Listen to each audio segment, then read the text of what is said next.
तर आता मेनू, आता हे समजा आपला सब्जेक्ट आहे ना, याच्यामध्ये पहिलं सगळं तुम्हाला पहिलं काय करायला लागणार आहे की इथे फोकस ब्रॅकेटिंग ऑप्शन कुठे शोधायचं. वेर इज फोकस ब्रॅकेटिंग हिअर. 5 नंबरच्या ऑप्शनला फोकस ब्रॅकेटिंग डिसेबल आहे, इथे एनेबल करायचं याला. तुम्हाला काय वाटतं की आता हा जो फोटो मला पूर्ण कवर करायचा, म्हणजे ह्या एजपासून ह्या एजपर्यंत किती फोटो घ्यावे लागतील मला? मी अपर्चर वाढवू शकतो, अपर्चर वाढवून मला तेवढं मिळेल का? शटर स्पीड मी कमी करतो, ठीक आहे, 15 सेकंडला ठेवतो. त्याचा पण फेस डिटेक्ट करते, थांबा ना, नको.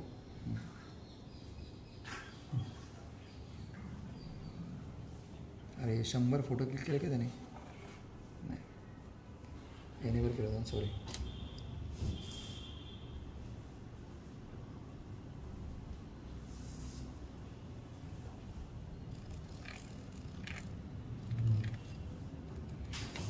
फोटोज क्लिक केले त्याने, ठीक आहे. एनिवेज मी काय करतो आता याला नंबर ऑफ शॉट जे आहे 100 आहेत, याला 100च्या ऐवजी मला काय कमीत कमी 5 ते 6 शॉट मी सिलेक्ट करतो इथे, ठीक आहे. याला मी okay number of shot total जर बघायला गेलं तर इथे तुम्ही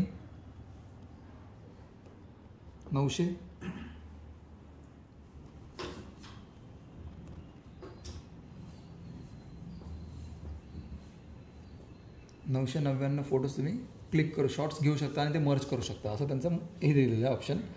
पण निवडीची गरज नाही, त्याच्यामुळे आपण याला 0 0 6, ठीक आहे. खाली आलो, 6 शॉट सिलेक्ट केले. फोकस इन्क्रीमेंट म्हणजे हा जो भाग आहे ना, फोकस इन्क्रीमेंट म्हणजे आता ही जी छोटीशी वस्तू आहे, या छोट्याशा वस्तूला मला इथे फोकस एवढ्या ह्याच्यात करायचं आहे किंवा पूर्ण ह्याच्यामध्ये फोकस करून घ्यायचं आहे, ते तुम्हाला शिफ्ट करण्यासाठी ऑप्शन दिलेलं आहे. पण मी काय करतो, ह्याला थोडंसं नॅरो ठेवतो, कारण का प्रिसाइजली काम करेल. नॅरो म्हणजे थोडंसं कमी झाला एरिया, ठीक आहे. 6 फोटोज सिलेक्ट केले. थोडीशी हाईट द्यायला पाहिजे ॲक्च्युली याला, ही पण ती खूप जास्त होती. हां, ते ठेवू याच्यावर प्रॉपर ॲडजस्ट करू.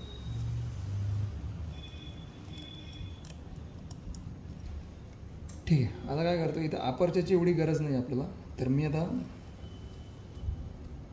5.6 माझ्या हिशोबाने मी सेट करतो. Shutter speed should be 125. ISO जो आहे तो खूप जास्त आहे, त्यामुळे ते कमी करतो याला 200. आता काय होतं 28.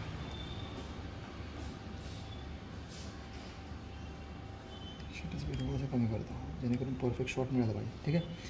आता मी सगळं सेट करून घेतलेलं आहे. मॅन्युअलमध्ये आलो, मेनूमध्ये फोकस ब्रॅकेटिंग एनेबल आहे, नंबर ऑफ शॉट 6 आहे, फोकस इन्क्रीमेंट मी माझ्या रिक्वायरमेंटच्या हिशोबाने ठेवलं. जर हा एरिया जर वाढवला तुम्ही, तर तुमचा एरिया, फोकसिंगचा एरिया जो आहे हा पण वाढणार. इथून इथं, इथून इथे, इथून इथं असं जाणार, ते मोठ्या गोष्टींसाठी, ठीक आहे. आता आपण लहान छोटीशी गोष्ट सेट करतो आहे. मी फक्त इथं फोकस एकदा करतो आणि फक्त एकदाच क्लिक करायचं तुम्हाला का. कॅमेराने 6 फोटो क्लिक करून झाला आता, ठीक आहे. आता हे जे फोटो हे आपण एडिट करूया.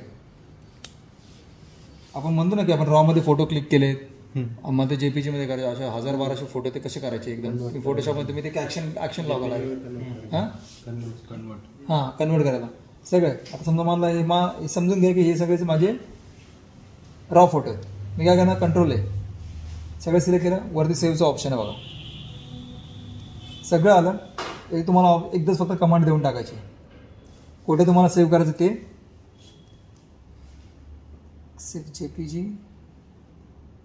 एक्सिफ JPG sub folder JPG, direct JPG select करायचा. आउटपुट रेझोल्युशन 350 पाहिजे, 350 देऊन टाका. सेव्ह ॲज अ टाईप, इथे पण ऑप्शन आहे. JPGमध्ये पाहिजे का टिफमध्ये पाहिजे. जनरली रॉ तुमच्याकडे सगळीकडे ओपन होत नाही, पण टिफ जनरली ओपन होतो, ठीक आहे. टिफमध्ये पण करा, JPGमध्ये पण करा. एकदाच तुम्ही कमांड दिली JPGची, सगळे फोटो तुमचे डायरेक्ट एका त्याच्यात, ठीक आहे. Must be this.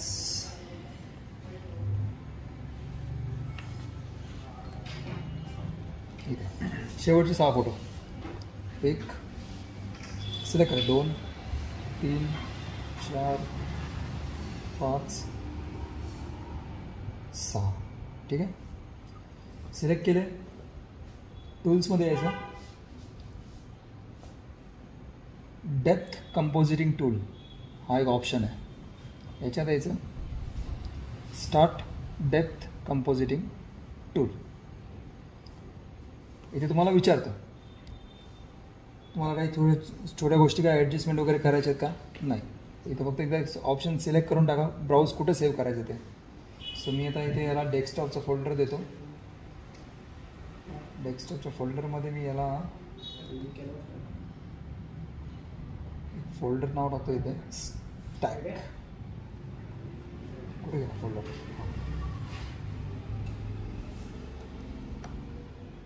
स्टॅक. ठीक आहे. स्टॅक केला. ओपन केला. आता इथे तुम्हाला सेव्ह करताना ऑप्शन विचारतो. सेव्ह तुम्हाला टिफमध्ये करायचं आहे. 16 बीटला 8 बीटला पाहिजे त्या साईजला तुम्हाला करू शकता तुम्ही. ठीक आहे. आता मी काय करतो 8 बीट टिफ करतो. 8 बीट टिफ सेव्ह. ठीक आहे. आता इथून आपण एक्झिक्यूट करूया. याला एक्झिक्यूट म्हणजे प्रोसेस चालू करू. त्याला हे करायची. Saving a source image folder. ठीक आहे. Output file image.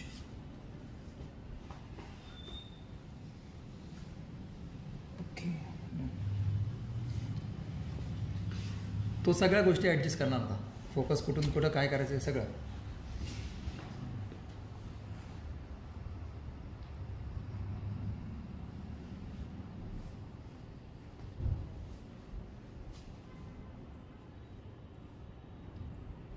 झालं. एक्झिट. बघूया जिथं आलं आहे. स्टार्ट. ही फाईल आहे ती 57 MB फाईल झाली टिफ. ठीक आहे. ओपन करून बघूया. आहे डिटेलिंग प्रॉपर सगळे. आता झूम करून झूम करणार. टिफ आहे ना. डिटेलिंग्स आहे.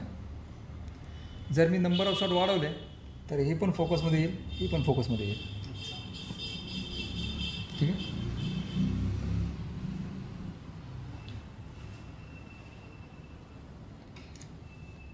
म्हणजे इथे आपण डिटेलिंग्स बघा ना प्रॉपर तुम्हाला जे आहे तसं ॲज इट इज सगळे स्क्रॅचेस वगैरे बघायला मिळतील तुम्हाला. आणि हे जर तुम्ही 16 बीटला केलं तर अजून थोडंसं कलर रिच होतील तुमच्या. अजून ॲज इट इज JPG पण सेव्ह करू शकता.